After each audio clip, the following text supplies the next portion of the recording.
Hello বন্ধুরা, লাল কমল নীল কমলের অ্যাডভেঞ্চারের চতুর্থ পর্বে স্বাগতম। গত পর্বে লাল কমল নীল ফল বেছে নিয়ে দ্বিতীয় পরীক্ষার দরজার সামনে এসেছে। এবারের দরজাটা ৭টি রঙের প্যানেল দিয়ে তৈরি। প্রতিটি প্যানেলে লেখা একটি করে সংখ্যা। সোনালী প্রাণীটি বলল, সঠিক রঙের প্যানেল স্পর্শ করো, ভুল করলে দরজা চিরতরে বন্ধ হয়ে যাবে। লাল কমল সংখ্যাগুলো দেখল, ১, ২, ৩, ৪, ৫, ৬, ৭। কিন্তু কোন রং সঠিক? নীলকমল ফিসফিস করে বলল, ভাই, ৭টি রং মানে ইন্দ্রধনু। সবার মাঝে কোন রং সবচেয়ে শান্ত? লাল কমল ভাবল, নীল। নীল আকাশের রং, নীল জলের রং। সে নীল প্যানেল স্পর্শ করল। দরজা খুলে গেল। ভেতর থেকে বেরিয়ে এলো এক ঝলক আলো। সোনালী প্রাণীটি খুশিতে লাফালো।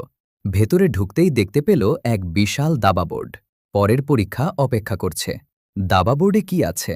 লাল কমল কি পারবে? কমেন্টে জানাও। Like, share, subscribe.